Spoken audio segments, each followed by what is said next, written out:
नमस्कार, मैं अयन ओजस्वी शर्मा आज आप सभी लोगों के समक्ष कवि अमित शर्मा द्वारा रचित कविता कान खोलकर सुनो पाठ लेकर के उपस्थित हुआ हूँ।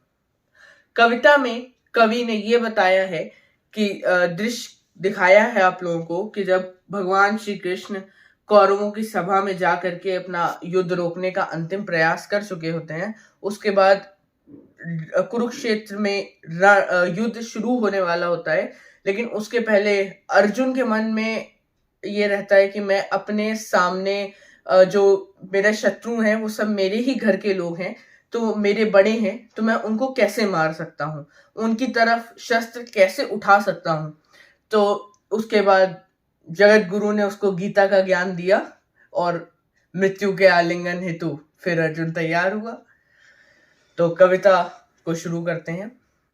तलवार, धनुष और पैदल सैनिक कुरुक्षेत्र में खड़े हुए। रक्त पिपासु महारथी एक दूसरे सम्मुख अड़े हुए। कई लाख सेना के सम्मुख पांडव 5 बेचारे थे। एक तरफ थे योद्धा सब, एक तरफ समय के मारे थे। अब महासमर की प्रतीक्षा में सारे ताक रहे थे जी, और पार्थ के रथ को स्वयं केशव हाँक रहे थे जी। रणभूमि के सभी नजारे देखने में कुछ खास लगे। माधव ने अर्जुन को देखा, अर्जुन उन्हें उदास लगे। कुरुक्षेत्र का महासमर एक पल में तभी सजा डाला। 5 जन्ने उठा के तभी मुख से लगा बजा डाला। हुआ शंखनाद जैसे ही सबका मर्दन शुरू हुआ। रथ बिखरना हुआ शुरू और सबका गर्जन शुरू हुआ। कहा कृष्ण ने उत्पात, और एक आंख को मीच जरा। गांडीव पर रख बाणों को, प्रत्यंचा को खींच जरा। और आज दिखा दे रणभूमि में योद्धा की तासीर जरा। इस धरती पर कोई नहीं अर्जुन के जैसा वीर यहाँ। सुनी बात माधव की तो अर्जुन का चेहरा उतर गया। एक धनुर्धारी की विद्या मानो चूहा कुतर गया। बोले पार्थ सुनो काना, जितने ये सम्मुख खड़े हुए हैं, इनसे सीख करके तो हम सारे भाई बड़े हुए हैं। यहाँ खड़े बाबा भीष्म ने मुझको गोद खिलाया है। गुरु द्रोण ने धनुष बाण का सारा ज्ञान सिखाया है। यहाँ जितने गुरुजन खड़े हुए हैं सभी पूजने लायक हैं। माना दुर्योधन दुशासन थोड़े से नालायक हैं। मैं अपराध क्षमा करता हूं, बेशक हम ही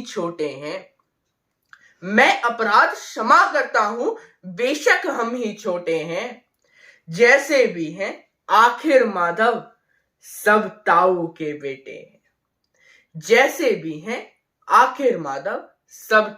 बेटे हैं।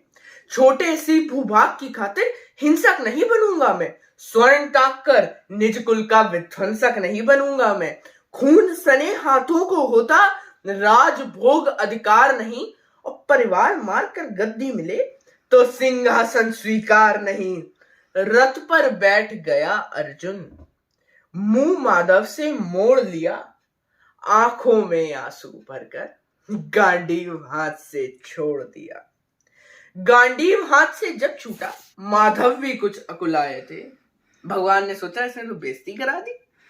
गांडीव हाथ से जब छूटा माधव भी कुछ अकुलाए थे। शिष्य पार्थ पर गर्व हुआ, मन ही मन हर्षाए थे।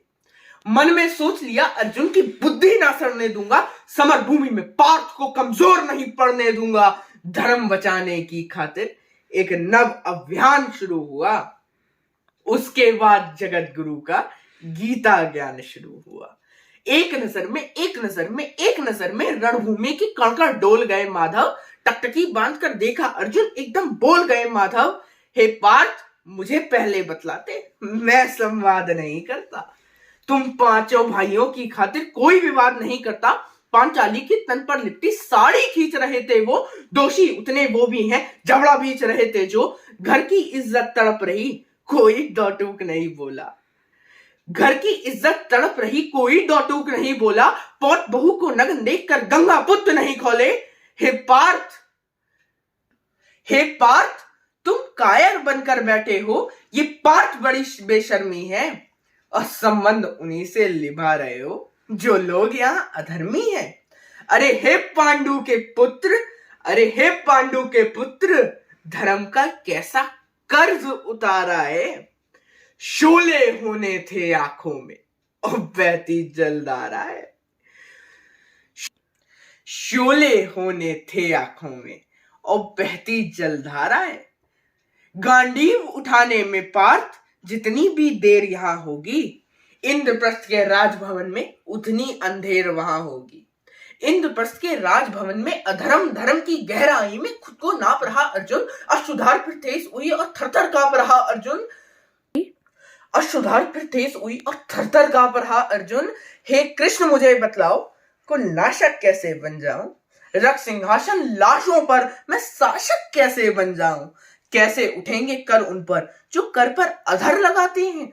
करने को जिनका स्वागत ये कर भी स्वयं जुट जाते हैं। इन्हीं करों ने बाल कांड में सबके पैर दबाए हैं। इन्हीं करों को पकड़ करों में पितामह मुस्काए हैं। अपने बाणों की नोक जो इनकी ओर करूंगा मैं। केशव मुझको मृत्यु दे दो, उससे पूर्व मरूंगा मैं। बात युद्ध के मुझे ना कुछ भी पास दिखाई देता है। इस रणभूमि में बस नाश दिखाई देता है। बात बहुत भावुक थी, किंतु जगत गुरु मुस्काते थे और ज्ञान की गंगा निरंतर चक्रधारी बरसाते थे। बात बहुत भावुक थी, किंतु जगत गुरु मुस्काते थे और ज्ञान की गंगा निरंतर चक्रधारी बरसाते थे। जन्म मरण की यहाँ योद्धा बिल्कुल परवाह नहीं करते। क्या होगा अंजाम युद्ध का कोई चाह नहीं करते। हे पार्थ मत सोचो, बस कर्म में ध्यान लगाओ तुम। इस दुनिया के रक्तपात में कोई तुरंत है पास नहीं। निज जीवन का करे फैसला, नर के बस की बात नहीं। तुम ना जीवन देने वाले नहीं मारने वाले हो। न जीत तुम्हारे हाथों में, तुम नहीं हारने वाले हो। ये जीवन दीपक की भांति यूं ही जलता रहता है। पवन वेग से बुझ जाता है वरना जलता रहता है। मानव वश में शेष नहीं कुछ, फिर भी मानव डरता है। और वो मरकर भी अमर हुआ जो धर्म की खातिर मरता है। न सत्ता सुख से होता है, न सम्मानों से होता है। जीवन का सार सफल के बेहद बस बलिदानों से होता है। ये मान और सम्मान बताओ, जीवन के अपमान बताओ। जीवन मृत्यु क्या है माधव, रण में जीवन दान बताओ। काम क्रोध की बात कही तो मुझको उत्तम काम बताओ। और खुद को ईश्वर कहते हो तो जल्दी अपना नाम बताओ। इतना सुनते ही माधव का धीरज पूरा डोल गया। तीन लोक का स्वामी फिर बेहद गुस्से में बोल गया कि कान खोलकर सुनो पार्थ, मैं ही त्रेता का राम हूं। कृष्ण मुझे सब कहते हैं, मैं द्वापर का भगवान हूं। रूप कभी नारी का रखकर मैं ही केस बदलता हूं। धर्म को बचाने की खातिर मैं अनगिन वेश बदलता हूं। विष्णु जी का दशम रूप में परशुराम मतवाला हूं। नाग कालिया के फन पे मैं मर्दन करने वाला हूं। अब बांकासुर और नरकासुर को मैंने जिंदा गाड़ दिया और धर्म बचाने की खातिर हिरण्याकश्यप फाड़ दिया। रथ नहीं कहीं भी चलता है, बस मैं ही आगे बढ़ता हूं। गांडीव हाथ में तेरे है, पर रणभूमि में मैं लड़ता हूं। गांडीव हाथ में तेरे है, पर रणभूमि में मैं लड़ता हूं। जैसे ही मेरे माधव का कद थोड़ा सा बड़ा हुआ, सहमा सहमा सा था अर्जुन एकदम रथ से खड़ा हुआ। मां गीता के ज्ञान का सीधा हृदय पर प्रहार हुआ। मृत्यु के आलिंगन हेतु फिर अर्जुन तैयार हुआ। जितने यहाँ अधर्मी हैं चुन चुन कर सभी मिटा दूंगा। इतना रक्त बहाऊंगा धरती की प्यास बुझा दूंगा। जिधर बाण चले पार्थ के सब पीछे हट जाते थे। रणभूमि के कोने कोने लाशों से पट जाते थे और भगवान ने युद्ध जिता दिया। फिर धर्मराज के शीश के ऊपर राज मुकुट की छाया थी, पर सारी दुनिया जानती थी ये तो बस केशव की माया थी। धन्यवाद। अगर आपको ये कविता अच्छी लगी हो तो मेरे चैनल को सब्सक्राइब करिएगा और इस वीडियो को लाइक करिएगा, शेयर करिएगा और कमेंट जरूर करिएगा। Thanks for watching.